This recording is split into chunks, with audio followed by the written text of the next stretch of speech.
Talvez você ache que tem um ministério, que o ministério seja seu, ou talvez você não saiba nem sequer o que significa ter um ministério.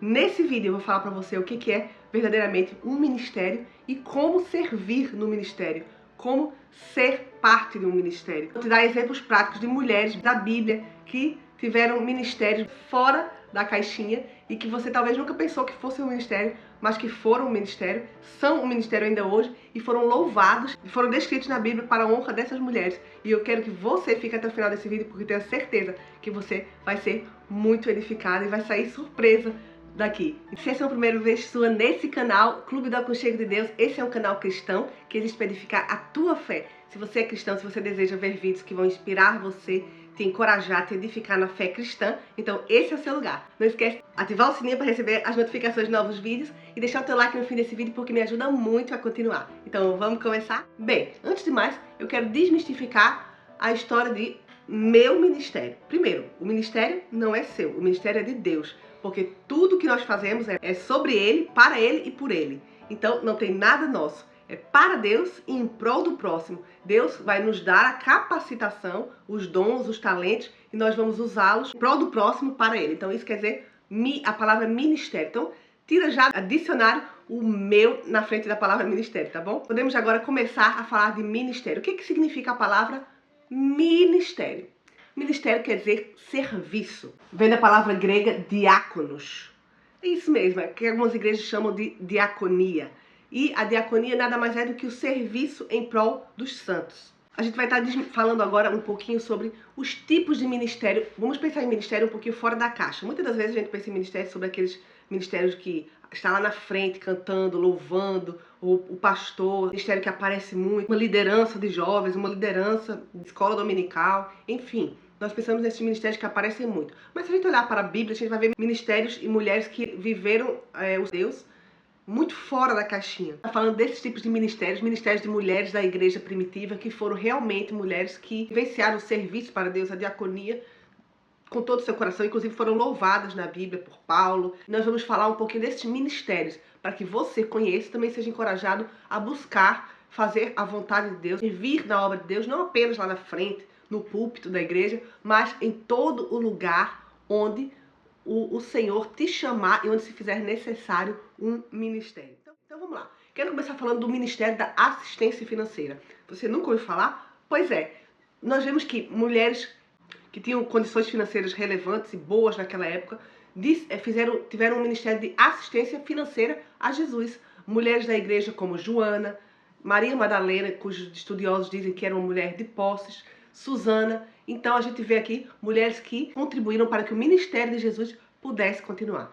Em Lucas 8:3 você vê justamente isso, sobre elas, sobre Joana, sobre Maria Madalena, que elas eram mulheres que foram de alguma forma libertas, curadas de alguma enfermidade e passaram como forma de gratidão a financiar, isso mesmo, a financiar o ministério de Jesus e dos discípulos.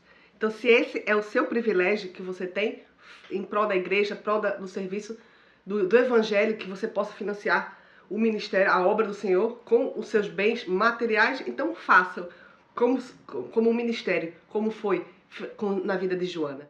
Outro tipo de ministério que me encanta é quando a gente usa os dons e talentos que Deus nos dá, vendo as necessidades da nossa comunidade local, da nossa igreja local, em prol das necessidades da nossa igreja local, naqueles lugares menos vistos. A gente vê isso no exemplo de Dorcas. Dorcas usou seu talento com a agulha para costurar, para poder ajudar os pobres desfavorecidos de Jope, e ela pôde estar ali abençoando, edificando a vida. Era de uso mesmo dos talentos em prol dos menos desfavorecidos. Lembre sempre, ministério não é aquilo que você servindo na igreja, quando você gostaria de estar servindo aos santos. Não, ministério se faz presente sempre que existem dons e talentos e uma necessidade do povo de Deus, daqueles dons e talentos. Quando existem essas duas coisas juntas, estamos perante uma oportunidade de ministério, uma oportunidade de servir.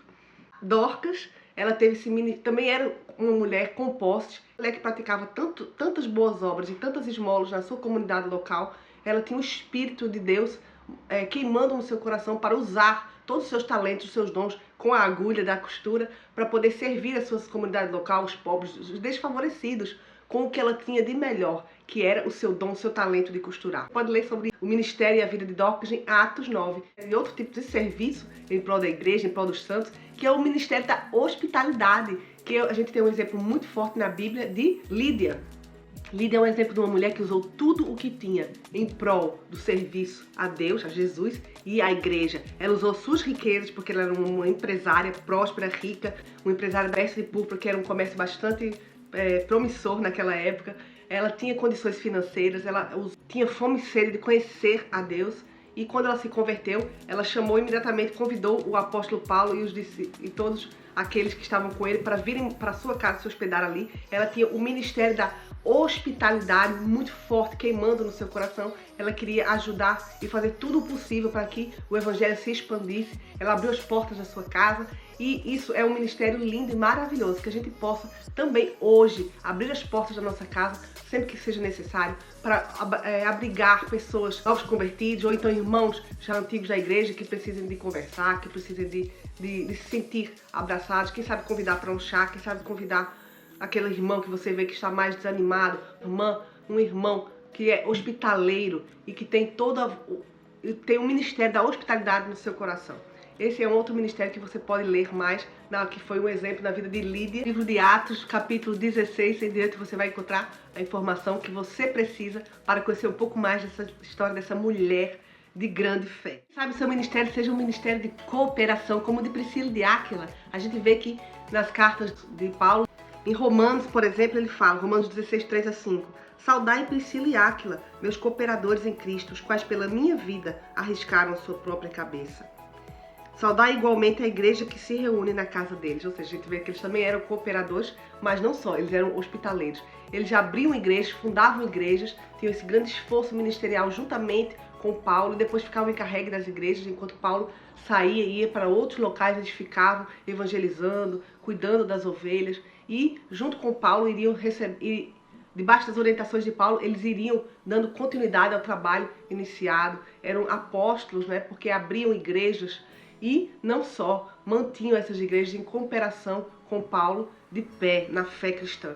Então, se você tem esse chamado do ministério, do apostolado, do ministério da cooperação, esse lugar, você pode se inspirar muito na vida de Priscila e de Áquila. A gente está falando de mulheres, mas na vida de Priscila, então, e nesse ministério de cooperação com as igrejas, com a abertura de novas igrejas. Se isso queima no seu coração, então, por que não? Imagina as grandes adaptações que esse casal teve que fazer na vida deles. Eles estavam em exílio, em Éfeso, abriram igreja, estiveram lá durante 18 meses com Paulo, pelo menos 18 meses. Depois Paulo foi embora, eles continuaram, eles tiveram que fazer constantes adaptações à sua vida, porque eles vieram exilados de Roma para Éfeso, de lá tiveram durante um tempo, depois voltaram para Roma. A gente vê que eles estavam com a vida sempre muito bagunçada, muito cheia de problemas, mas eles não desistiram de fazer a obra, eles continuaram cooperando com Paulo, apesar das dificuldades, porque o ministério era sempre uma prioridade da vida deles, como deve ser nas nossas vidas também, independentemente da nossa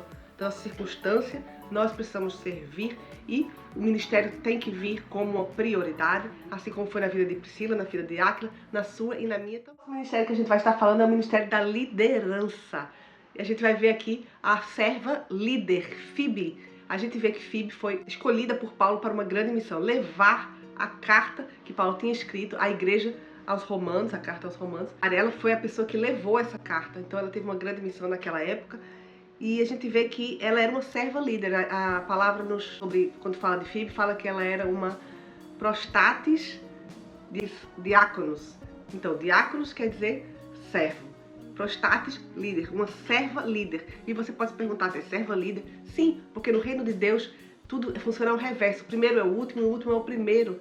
Então aquele que serve deve liderar no ministério, deve servir. Nesse reino reverso, no reino de Deus, o menor é o maior e o maior é o menor. O primeiro é o último e o último é o primeiro. Só que tem esse coração de servo, que está disponível para servir com humildade, com mansidão, com o coração de Jesus, é que pode liderar.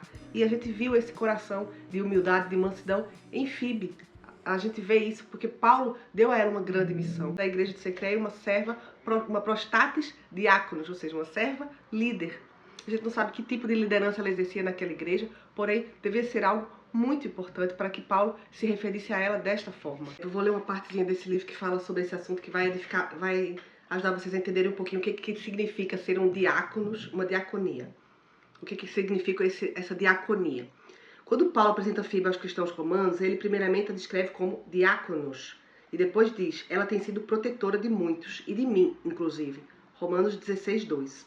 Em grego, a palavra protetora é um substantivo. É por isso que alguns tradutores preferem traduzi-la como grande auxílio, tem me hospedado, tem me ajudado ou tem sido de grande ajuda. Logo a gente vê aqui o que é ser um diácono, uma pessoa que é útil, que é prática, que está ali para todo o serviço necessário. E Fíbe era essa mulher. E a gente diaconiza. A gente também pode ver aqui que, como algumas pessoas costumam pensar que Paulo era contra as mulheres na diaconia, isso não faz sentido, pelo menos não à luz do que a gente lê na palavra. Se Paulo não tolerava as mulheres diáconos, por que ele apresentou Fíbe como uma mulher diáconos? Ele só chama diáconos a outras 3 pessoas na Bíblia: Timóteo, Tíquico e Epáfras. E a ele mesmo. Portanto, não faz sentido ele ter incluído Fíbe nessa lista de diáconos se as diaconisas não fossem uma realidade e algo importante na igreja da primitiva. Outra questão interessante é que, com certeza, Fíbe possuía as características de 1 Timóteo 3,11. Os requisitos para as mulheres diaconisas eram serem respeitáveis, não faladeiras, moderadas e fiéis em tudo. E a gente pode pensar, muitas pessoas, devido às traduções, algumas traduções de hoje, do versículo de 1 Timóteo 3,11, traduzido, a esposa do diácono também deve ser tal, respeitável, não deve ser faladeira, moderada e fiel. Contudo, é importante ver aqui que na palavra grega, segundo muitos estudiosos, a palavra grega cuja tradução nas nossas Bíblias está a esposa do diácono, na realidade não quer dizer a esposa, mas a mulher diáconos. Então é preciso que a gente tenha em atenção esse detalhe, porque as traduções da Bíblia modificam aqui alguns detalhes que são muito importantes para que a gente compreenda o contexto do ministério das mulheres da igreja primitiva. Então, sim, existiam mulheres diáconos, sim, existiam mulheres que eram diáconos prostates. E o que a gente vai ver agora? O significado da palavra prostates. É a forma feminina de um substantivo que descreve um líder.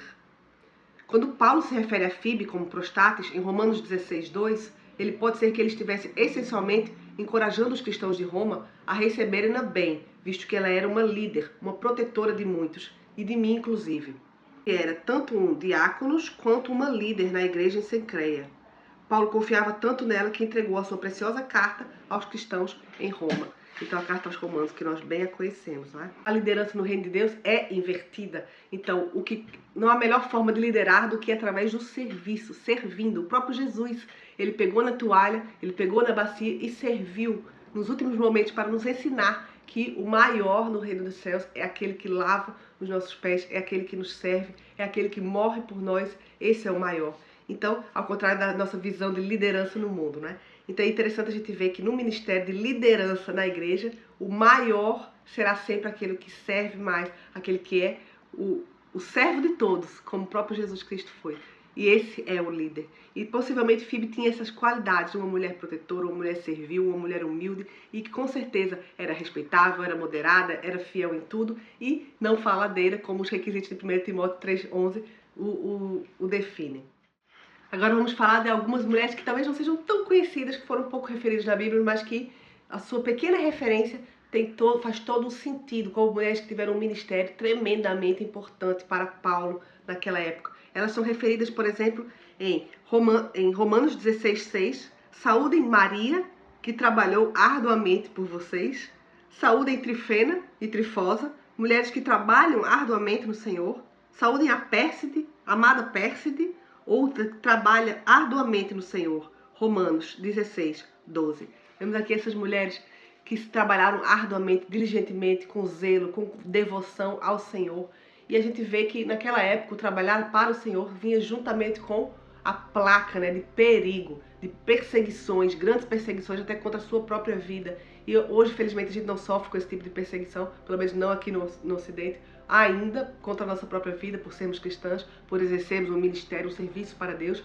Porém, naquela época de Maria, de Trifosa, de Trifena e de Pérside, elas sofreram grandes perseguições, mas elas trabalharam arduamente no Senhor. Essa está a grande diferença, o trabalho para o Senhor deve ser sempre um trabalho no Senhor. Ou seja, a gente trabalha, a gente sabe que vai sofrer perseguições, mas a gente sabe que é no Senhor, que a nossa força no ministério, a nossa força para servi-lo vem dele, é por ele, para ele e através dele todas as coisas, inclusivamente o serviço no ministério. O serviço dessas mulheres árduos, esse serviço temperante, esse serviço constante, esse serviço contínuo em prol do próximo e para Deus, no Senhor, é um serviço que precisa de ser empoderado, precisa de ser fortalecido pelo Espírito Santo. A gente sabe que a gente é limitado, que a gente vai sofrer perseguições, às vezes a gente vai se sentir cansado fisicamente, psicologicamente, emocionalmente. Porém, se a gente souber que a nossa força vem do Senhor, nós conseguiremos trabalhar arduamente no Senhor e para o Senhor, em prol dos santos da nossa igreja, em prol daqueles que ainda não conhecem a Deus, evangelizando as pessoas do mundo e etc. Consciente das suas limitações, consciente de que quem era aqui trabalhava por elas, através delas, o Espírito Santo estava com elas, e não só, elas sabiam que o mundo, tinham a consciência de que também o mundo era contra a graça de Deus, assim como é hoje, e nós, quando sofremos perseguições, devemos alegrar-nos, como o próprio apóstolo nos fala, alegrai-vos, outra vez vos digo, alegrai-vos quando passardes por muitas provações.